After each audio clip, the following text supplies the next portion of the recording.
Hello friends and enemies, it's me Isabel here with my May wrap-up slash last 10 I read stats video of sorts. I took last week off besides the Romancelandia monthly to make sure to spend time doing a lot of work and uplifting a lot of fellow creators' voices and other people's voices with everything going on around George Floyd and Breonna Taylor and Ahmaud Arbery. Just, yeah, say their names, remember them, do the work, guys. I can't tell you enough times to do the work. So I will have links down below in the comments, description boxy thing for you, on places where you can sign up to do work every day on this. You can just 10 minutes, that's all it takes. I'm also going to link down below to a lot of the Black booktubers who have been speaking out about what's going on and their uptick in subscribers, so be sure you go check them out and maybe you'll find a new booktuber you didn't know about and wanted to watch. I know I already have, and I'm very excited because I found another romance booktuber through this list, and I'm slowly watching everyone's videos and seeing who I connect with in other genres as well, since we know I don't just read romance, but obviously that's predominantly what we talk about on my channel. All right, let's talk about May stats. I read 19 books total for 5,506 pages, and I averaged a 4.25 star rating last month, which is wild to me because I didn't think I read that many 4-star book reads, but I did. Like, whoa. All right, so, and I think I listened to about 25 hours of audio, which I do listen on anywhere from 2.5 to 3 times speed, and I track my audio time as the sped up time, just an FYI.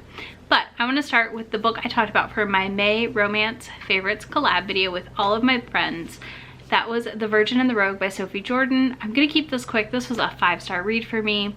This is a new favorite. This involves a love potion aphrodisiac that is accidentally created to try and help treat Charlotte's period cramps.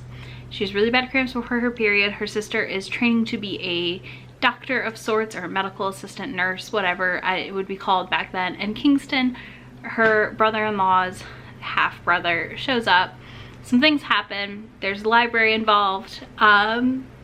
It's just so fun. Honestly, this was a great escape and a romp into a historical that actually brought a lot of things to the table that I don't feel like we see a lot in, especially in historical books. So check it out if you're a historical reader, or if you're curious about historicals, this may be a good one to start with. All right, next I read Meet Cute Club by Jack Harbin. I gave this a 4 out of 5 star rating. This is a book on Kindle Unlimited, and I cannot recommend it enough. I really enjoyed my time with this. I really liked Rex and Rhett. I have seen some reviews about why they didn't like it, and I totally see and feel like those are valid points. So if you're unsure, maybe read those reviews. They may sway you one way or the other. I personally usually find books I love by reading bad reviews on them.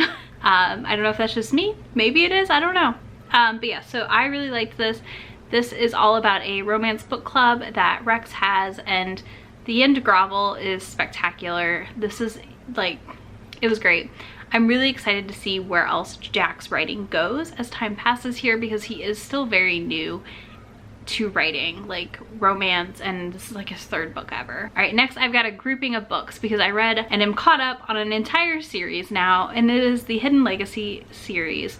So I read White Hot, Wildfire, Diamond Fire, and Sapphire Flames. So all 4. So the first 3 books in this series are Rogan and Nevada's story. I have talked about Hidden Flames. Oh my gosh, what is the first, whatever the first book, Burn for Me. Burn for Me before on my channel, and I really liked that book. I'm not going to go in depth into books 2 and 3 in their trilogy romance because it's going to spoil it. There is an HEA though, so that's all you really truly need to know. And then the next book, Wildfire, which is a novella, and Sapphire Flames follow Catalina, who is Nevada's sister, and the magic user who she met through something. I don't want to say like too much and spoil the story plot.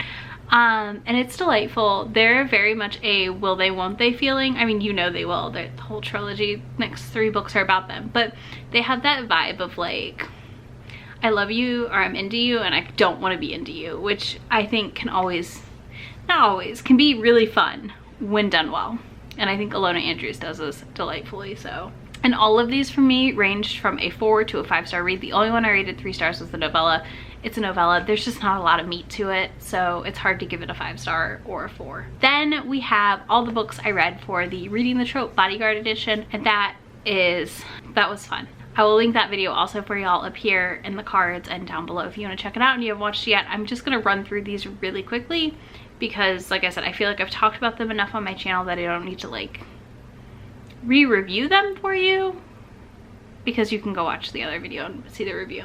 First, we have Girl Gone Viral by Alicia Rai. I give this a 4 out of 5 stars. You do not have to read The Right Swipe before you read this book, because I did not read it. I skipped it. Too many of my friends said they didn't like it, so I said, okay, I'm not reading it. I actually talked to a friend that read it before I started Girl Gone Viral, and she was like, you're good, you don't need to know anything. So you could just read this one if you want a bodyguard romance. This was great. They run off after she goes viral and is having anxiety about it because she doesn't want to be identified as the other person in the conversation, and it's all about someone posting a conversation that they overhear on Twitter. Hashtag cute cafe bae or something. It was great. I think this really dealt with the idea of going viral in a really meaningful way and a great like conversational piece.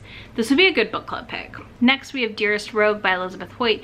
This follows Phoebe and Captain James, who is her guard, and Phoebe is blind and James helps her get around all of London and whatnot, and they both have crushes on each other, but they don't want to admit it.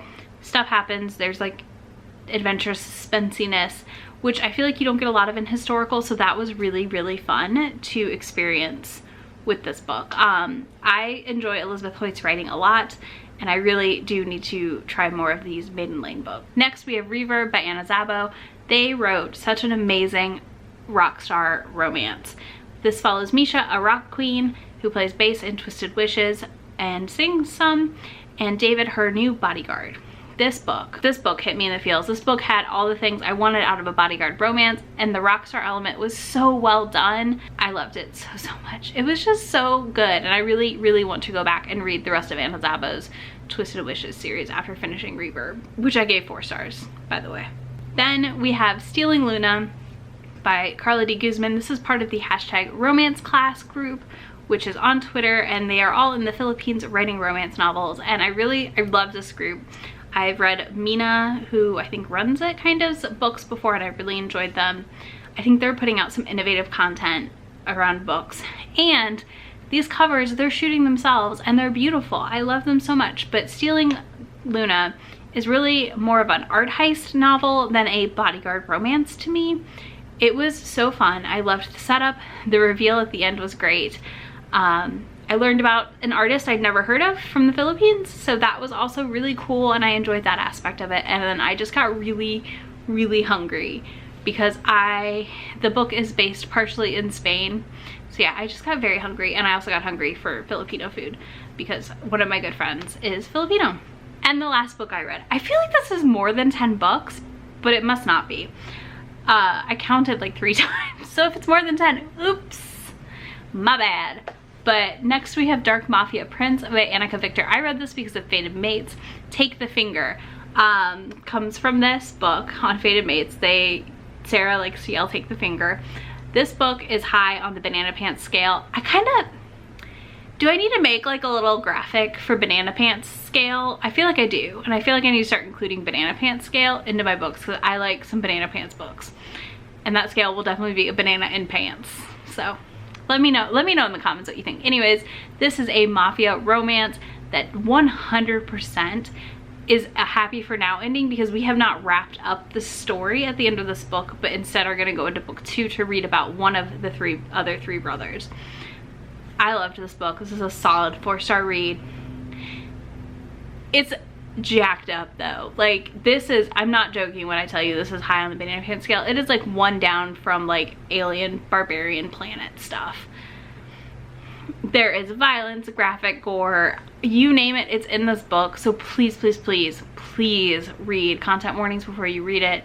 I feel like there's slight dubious consent even. It is a lot packed into this book, but oh my gosh, I had so much fun reading it and I flew through it. So yeah, I loved this. Love a dirty a dirty, dark romance. So I'm sure I'll probably be reading more of those in the future here in the next coming weeks because I can't focus on books. Let me know in the comments what you've been reading and anything you've enjoyed lately that you think I should check out. Thank you so much for watching, and be sure to give this one a thumbs up and subscribe if you enjoyed it. I will talk to you soon. Bye.